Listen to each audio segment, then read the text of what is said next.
So they discovered electrons. There's negatively charged particles inside the atom. Then there must be some positive charges as well, because overall, matter doesn't have a charge on it. So the positive charge and the negative charge, how do those fit together? How are those particles arranged? Are atoms just a jumble of even more fundamental particles? Are there only two, the positive and the negative? What shape do they have? Are they spheres? Are they solid? Are they like hollow? What's going on? So you have to start somewhere. So Thomson came up with what's known as a plum pudding model. So he was British. We don't have plum pudding here in the United States. So this would be a bit like a blueberry muffin. Okay, so the blueberry muffin model of the atom. So here we have electrons, those would be like the blueberries, and this positive charge would be like this, the muffin part of the blueberry muffin. And so the blueberries are just sort of randomly distributed, and that was his idea. Let's say this atom is like that. Okay? Well, okay, fine. We have this idea, then we have to test it, right? Well, before we can show you how they tested it, we have to have a little word about radioactivity. So radioactivity is the emission of small energetic particles from certain unstable nuclei. It's a natural phenomenon. It was discovered at the end of the 19th century by Henri Becquerel and Marie Curie. This allowed scientists to probe the structure of an atom. There are three types: alpha particles, beta particles, and gamma rays. The alpha particles are positively charged, and those are the most massive. We'll talk more about this in chapter 20, but this is what we need to know for now. So Ernest Rutherford, who was a student of Thomson's and was totally on board with Thomson's plum pudding model, did an experiment trying to confirm Thomson's model. He ended up blowing it apart, but that happens. So Rutherford directed a beam of positively charged alpha particles, one of the forms of radioactivity, at a very thin sheet of gold foil. The plum pudding model predicted that those particles would just go straight through the foil. These are small particles. Okay? They should just go straight through the foil. So here's the setup. Here's the source of the alpha particles, and they're shooting them at this piece of gold foil, very thin, and then there's a detector in a circle around it so that you can detect where those alpha particles go. Most of the alpha particles did go through. Some of them, though, were deflected at angles, and some of them were deflected at very large angles. Essentially, they bounced back off of the gold film, the gold foil. Those results were unexpected. They expected them to go through. They did not expect anything to come back, to be bounced back. About 1 in 20,000 bounced back. And Rutherford said, this is about as credible as if you had fired a 15-inch shell at a piece of tissue paper and it came back and hit you. So a 15-inch cannonball fired at a piece of tissue paper, are you going to expect that to bounce off the tissue paper and hit you in the face? No, you would be shocked. You'd be dead too, but you'd be shocked, right? This was crazy. So obviously something's wrong with the model, and so you've got to come up with a new model that's consistent with the observations. So this is what they expected to happen, that these alpha particles would just go straight through. This is what actually happened. Some of them bounced back. So that led to this nuclear model, where we have a nucleus in the center that is very small but incredibly dense, and then around that is a region of empty space, and that's where the electrons are. They're out here in this mostly empty space. So most of these particles can go right through that empty space, but if they hit the nucleus, which is where the positive charge is, that's very massive, and so it'll bounce back. So you could think of, say, a volleyball net, which is made of strings tied together in a grid, right? and then you take an airsoft gun and you shoot airsoft pellets at the volleyball net. What's going to happen to most of those airsoft pellets?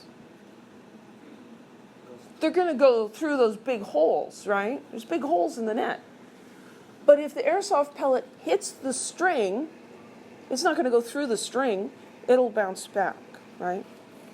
So that's what's happening when those particles bounce back. They were hitting the nucleus. Any questions? So this led to the nuclear theory of the atom.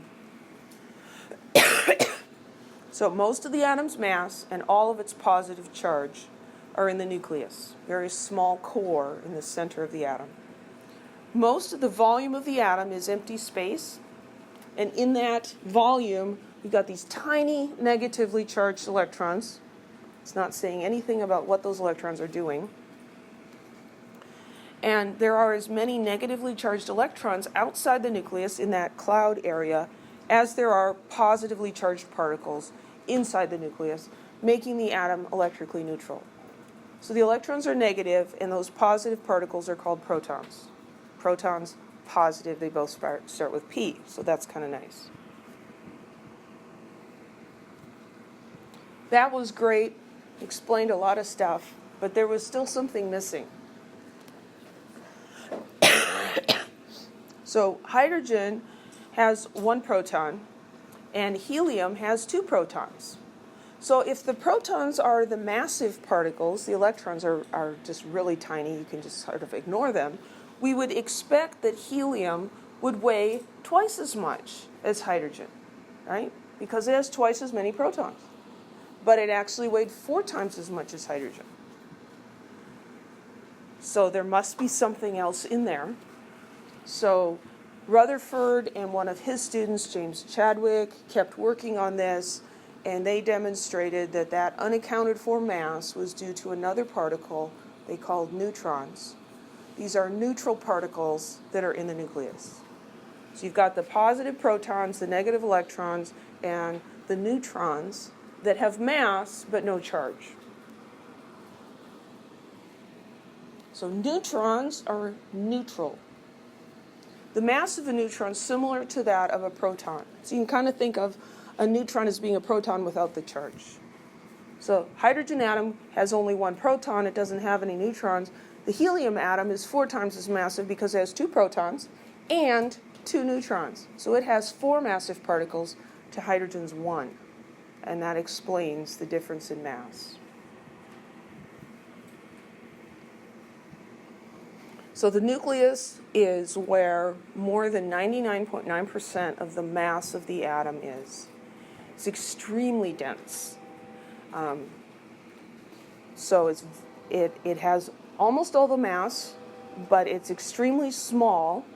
If you were able to just separate the nuclei and leave the electron cloud that takes up so much space, if you could just take nuclei and put them together and make up a little sphere the size of a period on a printed page, like in your textbook, that period would weigh millions of tons.